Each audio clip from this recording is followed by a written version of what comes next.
नमस्कार दोस्तों, बेसिक गणित में आपका हार्दिक स्वागत है। आज हम शुरू करने जा रहे हैं ग्रुप डी, जो अभी एग्ज़ामिनेशन स्टार्ट है उसके लिए कुछ इम्पोर्टेंट ट्रिक और साथ में कुछ कंसेप्ट के साथ में चीज़ों को स्टार्ट करेंगे।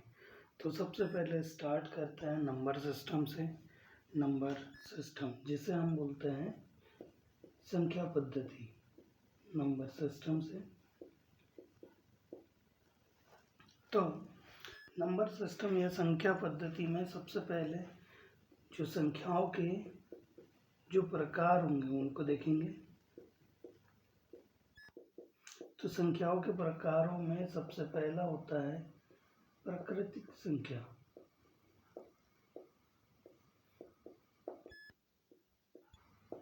जिसे हम क्या बोलते हैं, नेचुरल नंबर।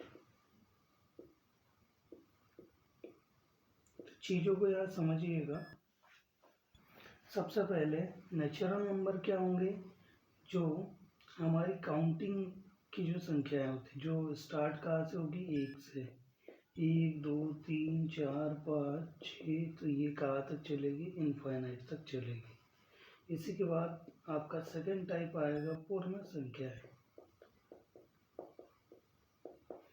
तो पूर्ण संख्याओं को क्या बोलता है, होल नंबर। और होल नंबर स्टार्ट होती है 0 से, और इसके बाद में आपकी जो नेचुरल नंबर इसी में आगे में कंटिन्यू होते चलेंगे, तो ये भी इनफाइनाइट तक चलेगा। इसी के बाद आता है थर्ड, पूर्णांक, या इसी को बोला जाता है इंटीजर, जिसमें आपके पूरे होल नंबर तो साथ होंगे ही, साथ में नेगेटिव टर्म्स भी ऐड हो जाएंगे, जैसे -1 -2 -3। तो ये लेफ्ट हैंड साइड में चलते चलेगा और ये कहाँ तक जाएगा, माइनस इनफाइनाइट तक चलेगा। इसी के बाद जो चौथा टाइप होता है वो होता है परिमेय संख्या का। तो परिमेय संख्याएं क्या होती है उसे देखिएगा, जिसे हम क्या कर सकते हैं, अंश बटे हर में लिख सकते हैं।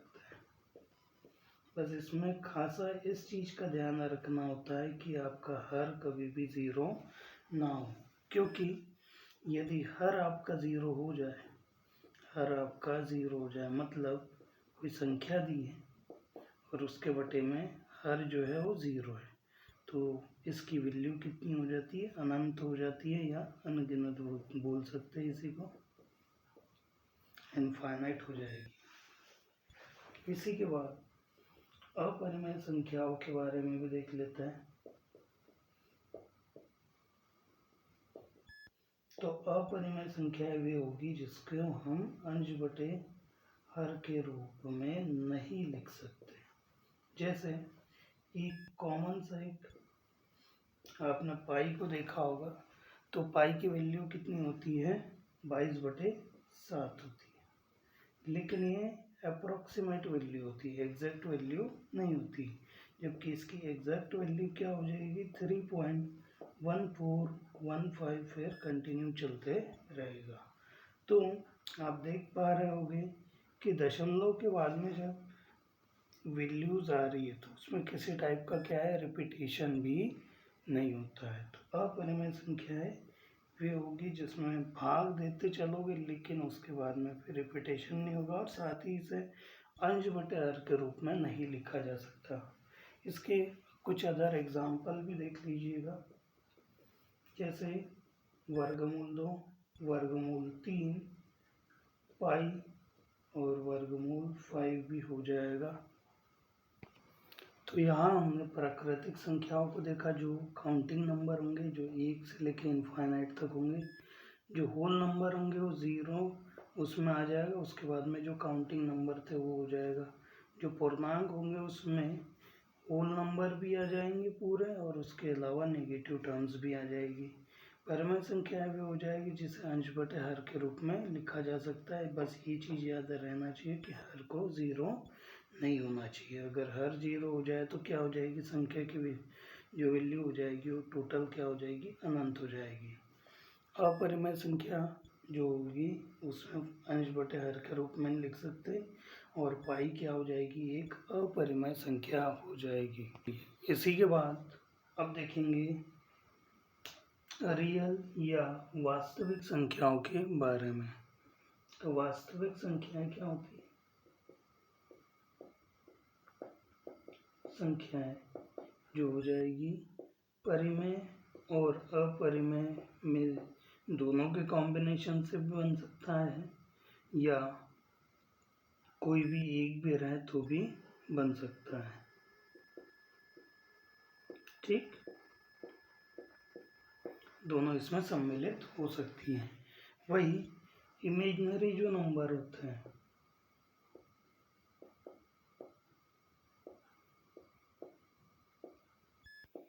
उसमें क्या हो जाएगा, आयोटा होगा। क्या होगा? आयोटा होगा। तो आयोटा की वैल्यू कितनी होती है वो याद रखिएगा, वर्गमूल में -1 होती है। ठीक है। इसी के बाद हम देखेंगे कुछ मेन इम्पोर्टेंट नंबर्स में जिसमें बोला जाएगा सबसे कम होता है अभाज्य संख्या, जिसे हम क्या बोलते हैं, प्राइम नंबर भी बोलते हैं। चीज़ों को समझिएगा। प्राइम नंबर होता क्या है, जिसके दो गुणनखंड हो, एक हो जाएगा और खुद हो जाएगा। जैसे 2 के गुणनखंड क्या होगा, 1 और खुद 2। 3 के गुणनखंड क्या हो जाएंगे, 1 और खुद 3। यदि 4 के आप बोलो तो 1 हो जाएगा, 2 हो जाएगा और 4। तो ये क्या हो जाएगा, अभाज्य संख्या नहीं होगी। तो कुछ अभाज्य संख्याओं को देखते हैं। जैसे कौन कौन सी अभाज्य संख्या होगी, 2 होगी, 3 होगी, 5 होगी, 7 हो जाएगी, 11, 13, 17, 19, 30, फिर हो जाएगी कौन सी, 29, 31, 37, 41, 44, 47, 53, 59, 61, 63, 67, और 67 के बाद आ जाएगा 71, 73, 79, 83, 89 और 97 हो जाएगी। तो ये हमने 1 से तो 100 के बीच में जितने भी आपके प्राइम नंबर होंगे उनको देखा। जैसे कितने हो जाएंगे, 1, 2, 3, 4, 5, 6, 7, 8, 9, 10, 11, 12, 13, 14, 15, 16, 17, 18, 19, 20, 21, 22, 23, 24, 25। ठीक, तो कितने हो जाएंगे, 25 हो जाएंगे।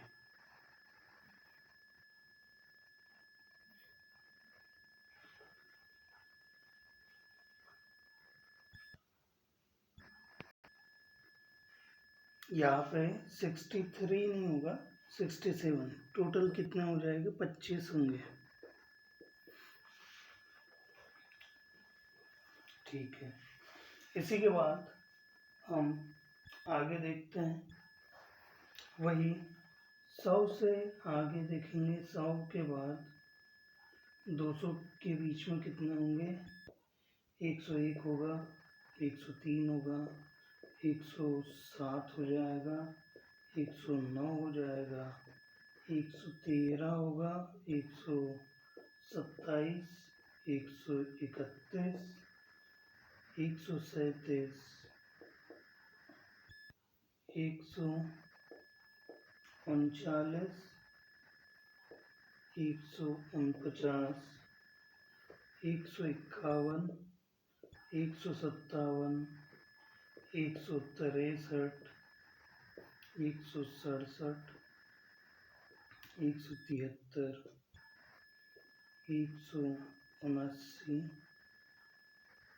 181, 191, 193 और इसी के अलावा 197 और 199 हो जाएगा। चीज़ों को देखिएगा, गिन काउंट कर लेते हैं। 1 2 3 4 5 6 7 8 9 10 11 12 13 14 15 16 17 18 19 20 21।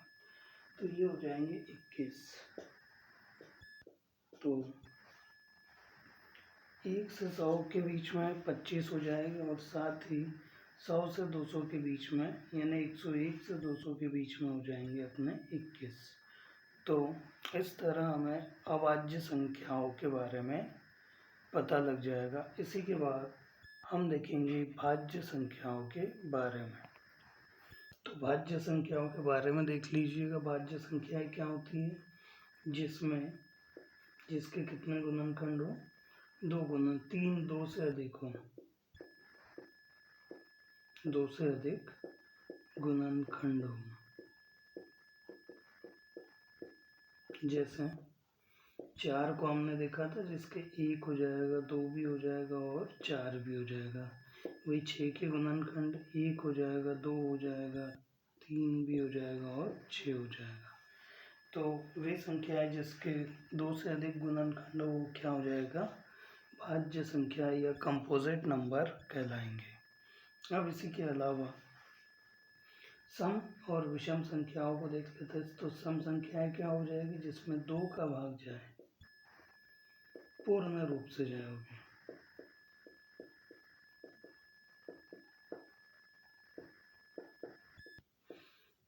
या ऐसा भी मान सकते हैं कि वे संख्याएं जिनके इकाई का अंक क्या हो? 0, 2, 4, 6 और 8 हो।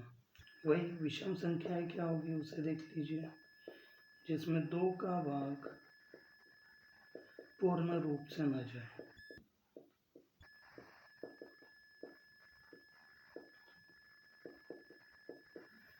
तो वे संख्याएं की इकाई का अंक क्या होगा? 1 हो जाएगा, 3 हो जाएगा, 5 हो जाएगा, 7 होगा और 9 हो जाएगा। ठीक। अब इसी के बाद आगे हम मल्टीप्लिकेशंस के कुछ क्वेश्चंस को देखेंगे कि 2 अंकों की संख्याओं का 2 अंकों की संख्या के साथ गुना कैसे किया जाता है। याद रखिएगा, हमें क्वेश्चन में दिया गया है 78 गुना 87। ठीक। सबसे पहले 2 अंकों की संख्या का 2 अंकों की संख्या के साथ गुना करना देखते हैं। सबसे पहले हम बेसिक टेक्निक का यूज़ करेंगे जो हम हमेशा से करते आए हैं। तो देखिएगा इसमें कैसे यूज़ किया जाता है। इकाई का गुना इन दोनों में, फिर क्रॉस लगा के इन दोनों में गुना किया जाता है। तो देखिएगा 7 × 8 = 56 का 6 हासिल का 5, 7 × 7 = 49 और 5 हो जाएगा 54। ठीक। इसी के बाद क्रॉस लगाएंगे और फिर गुना करेंगे। 8 × 8 = 64 के 4 हासिल का 6 हो जाएगा और 8 × 7 = 56 और 6 62। इसके बाद जोड़िएगा, कितना आ जाएगा? 6 हो जाएगा, 8 हो जाएगा, 5 और 2 7 हो जाएगा और ये 6 हो गया। ये हो गई हमारी बेसिक टेक्निक। अब इसी को फास्ट करने के लिए 2 अंकों की संख्याओं में 2 ही अंकों की संख्या का अगर गुणा करना हो तो हम एक वैदिक गणित की विधि का यूज़ करेंगे जिसे बोला जाता है ऊर्ध्व तीर्य गभ्याम विधि।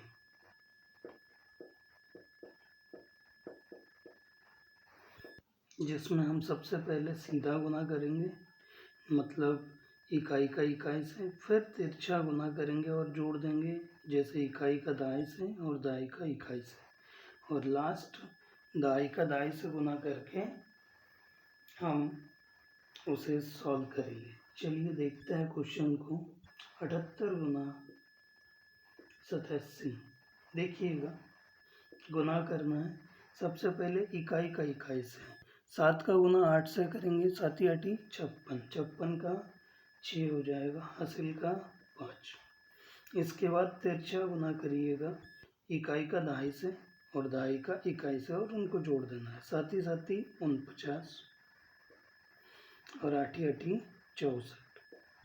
जोड़िएगा 5 9 14 और 4 18 के 8, हासिल का 1। इनको जोड़िए 11 आ जाएगा, यानी 8 यहाँ आ जाएगा और हासिल का कितना बच गया 11। अब लास्ट स्टेप जो थी दाई का दाई में गुना, तो 8 का गुना 7 से करिए, तो 8 7 56, तो 56 को इसमें जोड़िएगा तो ये 7 हो गया और ये 6। तो इस तरीके से हम ऊर्ध्वतीर्यक अभ्याम विधि का यूज़ करेंगे। दोबारा से चीज़ों को समझिए। अगर बेसिक टेक्निक का जब यूज़ करेंगे तो इकाई का इन दोनों में गुना किया, उसी के बाद में क्रॉस लगाया, फिर दहाई का इन दोनों में गुना किया। वही ऊर्ध्वतीर्यक अभ्याम विधि में पहले सीधा गुना फिर तिरछा गुना और उसी के बाद सीधा गुना करते हैं, ठीक। और जब तिरछा गुना करोगे तो आपस में इनको जोड़ना होगा, ठीक है। इसी के बाद 11 का गुना करना हम सीखते हैं। तो 11 का गुना करना कैसे किया जाता हो समझिएगा। जैसे यदि आपको दिया हो 7 8 9 5 4 गुना 11, तो जब भी 11 का गुना करना होता है तो गुना ना करके जोड़ने वाले टेक्निक का यूज़ करिए। तो सबसे पहले इकाई के अंक को लिखिए, फिर अगले 2 अंकों को जोड़िएगा, 4 और 5 9 हो जाएंगे। फिर अगले 2 को जोड़िए, 5 और 9 14, 14 के 4, हासिल का 1। फिर अगले 2 को जोड़िए, 9 और 7 16 हो जाएंगे, 16 और 1 या 16 हो जाएंगे और 1 17 हो जाएगा, 17 के 7, हासिल का 1 दोबारा से। फिर अगले 2 अंकों को जोड़िएगा, 7 और 6 13 हो जाएंगे या और 13 और 1 14 के 4, हासिल का 1 दोबारा रहेगा। अब लास्ट में क्या बचा है 6, तो इस 6 को 1 से जोड़ दीजिए, 7 आ जाएगा, ठीक।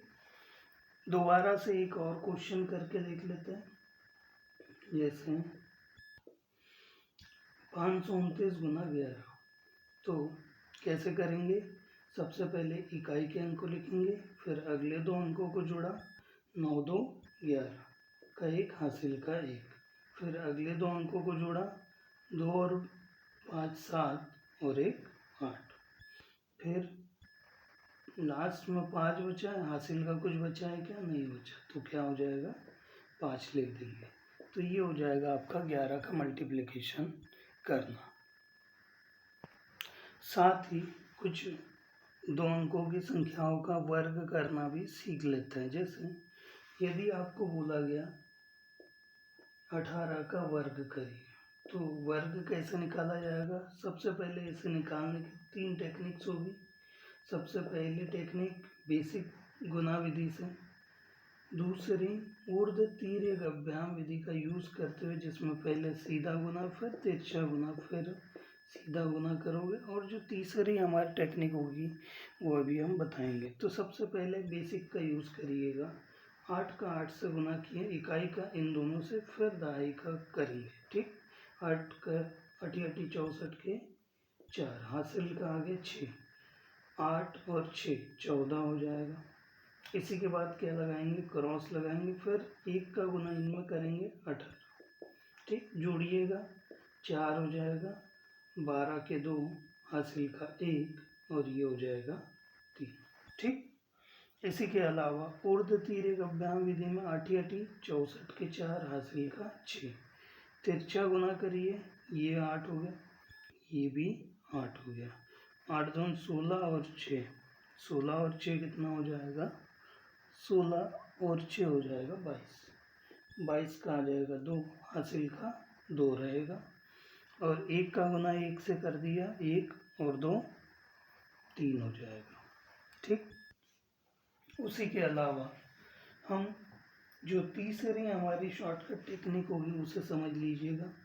हम सबसे पहले इकाई का वर्ग निकालेंगे, फिर इकाई गुना दहाई गुना 2 करेंगे और लास्ट में क्या हो जाएगा, दहाई का वर्ग करेंगे। चीज़ों को समझिएगा।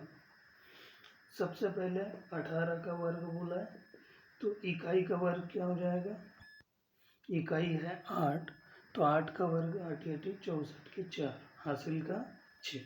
ठीक, फिर इकाई का दहाई से गुना और उनका गुना 2 से, तो 8 एकम 8 और दुना 16, 16 और 6 कितना हो जाएगा, 16 और 6 22 का 2 हासिल का 2 बचेगा।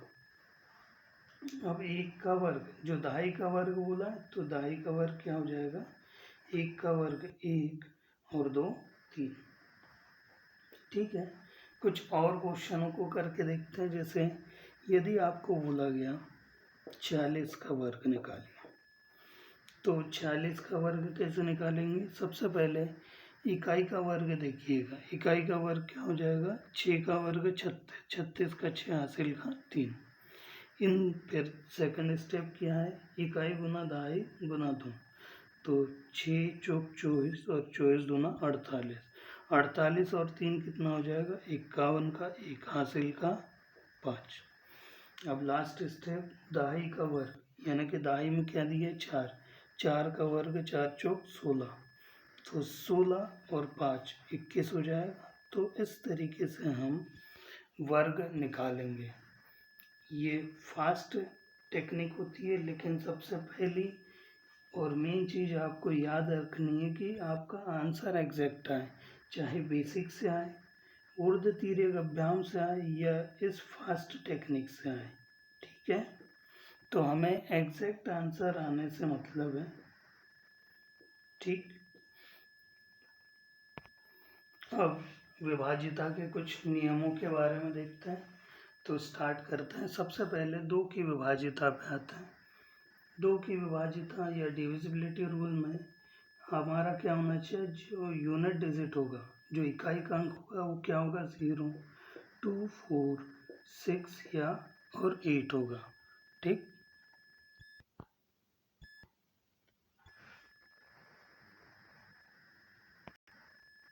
साथ ही 3 की डिविजिबिलिटी कैसी निकालोगे आप, 3 के लिए क्या लगाओगे, सम ऑफ ऑल डिजिट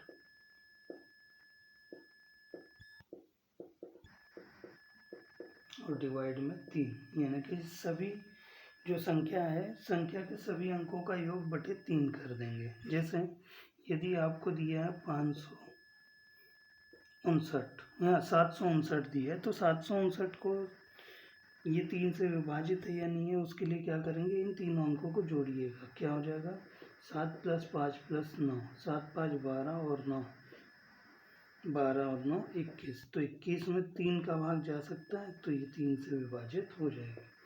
4 की डिविजिबिलिटी देखिएगा, जो आपकी कोई भी संख्या होगी उसके लास्ट 2 डिजिट को देखेंगे और उस 2 डिजिट में यदि 4 का भाग चल जाए तो वो 4 से डिविजिबल हो जाएगा। 5 की डिविजिबिलिटी में जो आपका यूनिट डिजिट होगा वो क्या होगा, 0 या 5 में से कोई भी हो सकता है। वही 6 की डिविजिबिलिटी में क्या होगा, कॉम्बो नियम लगेगा, जिसमें 2 और 3 दोनों से क्या होना चाहिए, डिविजिबल होना चाहिए। जैसे यदि आपको बोला गया 216, तो 216 6 से डिविजिबल है या नहीं है, तो सबसे पहले इकाई का अंक देखेंगे, 6 है, मतलब 2 से डिविजिबल है। अब इन तीनों अंकों को जोड़िएगा, कितना हो जाएगा, 9 हो जाएगा, मतलब 9 में 3 का भाग जाता है, तो ये 3 से भी डिविजिबल है, मतलब ये टोटल 6 से डिविजिबल हो जाएगा।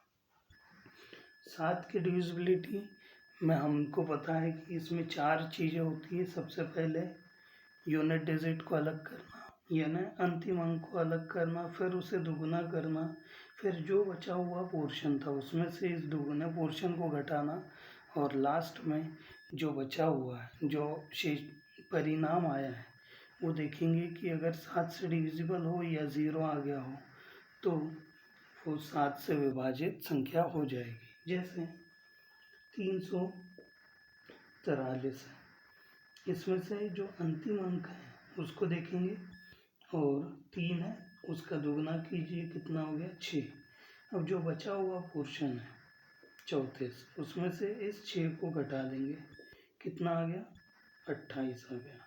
क्या 28 में 7 का भाग जाता है, जाएगा, तो ये 7 से डिविजिबल हो जाएगी। वही 8 की डिविजिबिलिटी देखिएगा, इसमें लास्ट के जो आपके 3 डिजिट हो गए, लास्ट के 3 डिजिट होंगे, यदि उसमें 8 का भाग चल जाए तो 8 से डिविजिबल हो जाएगा। 9 की डिविजिबिलिटी 3 की जैसी होगी, जिसमें क्या बोला जाएगा, सम ऑफ ऑल डिजिट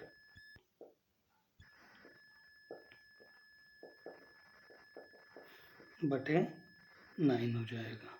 यदि सभी अंकों को जोड़ दिया जाए और 9 से अगर भाग देने पर पूर्ण रूप से भाग चल जाए तो वो 9 से डिविजिबल हो जाएगा। इसी के अलावा 10 की डिविजिबिलिटी को भी देख लीजिए कि 10 की डिविजिबिलिटी में क्या हो जाएगा, आपका जो यूनिट डिजिट होगा वो क्या होगा, 0 होगा। अब लास्ट देखेंगे हम 11 की डिविजिबिलिटी। 11 की डिविजिबिलिटी चीज़ों को समझिएगा यहाँ पे। यदि आपको 11 की डिविजिबिलिटी चेक करनी हो तो 11 की डिविजिबिलिटी में हमें 4 प्रोसेस याद होनी चाहिए। वो 4 प्रोसेस क्या होगी, सबसे पहला काम विषम पोजीशंस पे जो अंक है उनको जोड़ देना है, फिर सम पोजीशंस पे जो अंक है उनको जोड़ देना है, उसी के बाद हमें जो दोनों योग आए थे उनको आपस में घटाना है, और जो प्राप्त हुआ अगर वो 0 हो या तो 11 से डिविजिबल कोई संख्या हो तो वो पूरी संख्या 11 की डिविजिबल हो जाएगी। चलिए देखते हैं किसी एक नंबर को।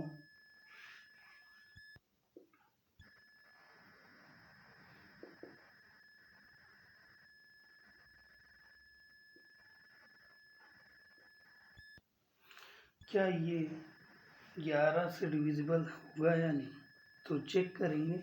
सबसे पहले विषम पोजीशंस को आइडेंटिफाई कर लिया, फिर सम पोजीशंस को आइडेंटिफाई कर लिया।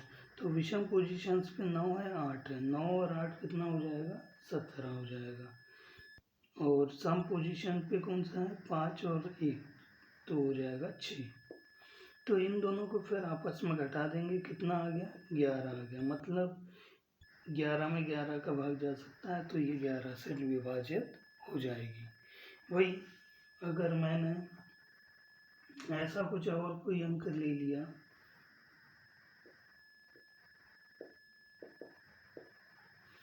तो इसे देखते हैं 11 से विभाजित है या नहीं। तो चीज़ों को समझिएगा।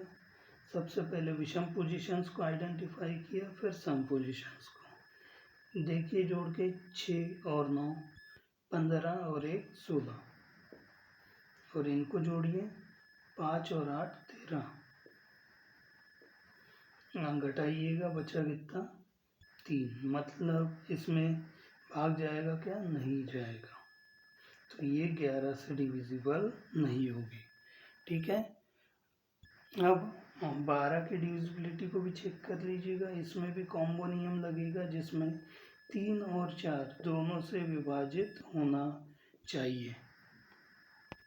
तो ग्रुप डी की एग्ज़ाम में आपसे डायरेक्टली पूछ लिया जाता है कि 1 से यानी 6 से 8 से 9 से किस कौन सी संख्या विभाजित है नहीं है, ऐसा पूछ लिया जाता है। और साथ में कभी ऐसा भी क्वेश्चन पूछ लिया जाता है कि कहीं पे ABCD ऐसा दिया रहेगा और वहाँ बोल देंगे कि वहाँ कौन सा अंक आ जाए तो 3 से विभाजित हो जाए 9 से। चलो एक क्वेश्चन करके देखते हैं। जैसे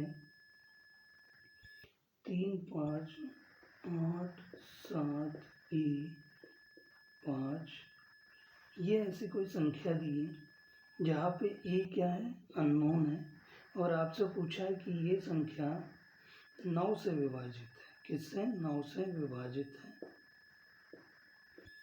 तो ए की वैल्यू क्या होगी ये चेक करना है।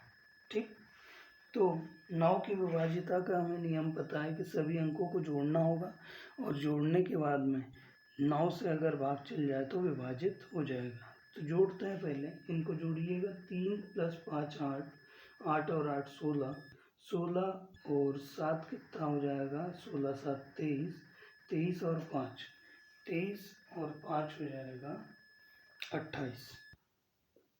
28 प्लस ई हो जाएगा।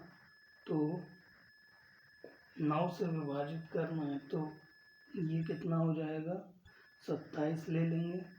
कितना हो गया, 27 में तो जा सकता, तो रिमाइंडर या शेषफल कितना बचा यहाँ पे, 1 प्लस ई।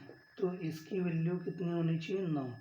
तो ये 9 कब होगी, जब ई की वैल्यू कितनी हो, 8 हो जाए तब। ठीक है, तो ई की वैल्यू कितनी आएगी, 8 आ जाएगी। तो इस टाइप से आपको एग्ज़ाम में क्वेश्चन पूछे जा सकते हैं। वही और कुछ और डिविजिबिलिटी वाले फॉर्मूलों को देखेंगे, जैसे x की पावर n प्लस y की पावर n अगर दी है और उसमें अगर भाग x प्लस y का हो, तो n की वैल्यू यदि आपकी ऑड हो या विषम हो तो क्या हो जाएगा, भाग आराम से चले जाएगा। मतलब चीज़ों को समझिएगा। जैसे 8 की पावर 3 है प्लस 1 की पावर 3 है, ठीक। और उसमें 8 प्लस 1 का क्या हो जाएगा, चूँकि आपने n की वैल्यू क्या बोली, विषम बोली है, तो विषम ही है। तो देखिएगा क्या भाग जा सकता है, नहीं जा सकता। तो 8 की पावर 3 का मतलब होता है 512 और 1 की पावर 3 1 बटे क्या हो जाएगा, 8 और 1 9। जोड़िएगा कितना हो जाएगा, 513 बटे 9।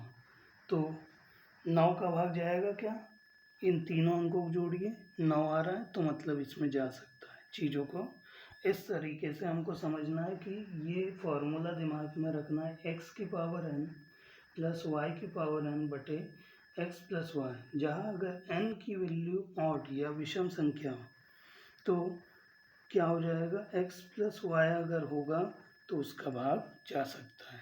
ठीक, इसी के बाद हम लिखेंगे x की पावर n, ये हो गया first formula. Second formula x की पावर n माइनस y की पावर n बटे x प्लस वाई।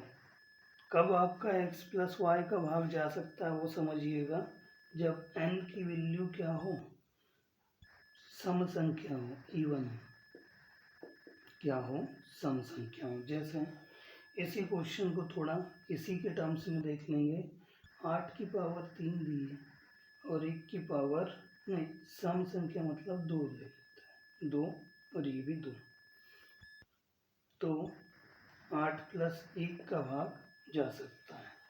अब जाएगा क्योंकि यहाँ पे सम संख्या बोली है तो हमने 2 लिया। तो देखिएगा 8 का वर्ग हो जाएगा 64, 1 का वर्ग हो जाएगा 1 और 8 और 1 9।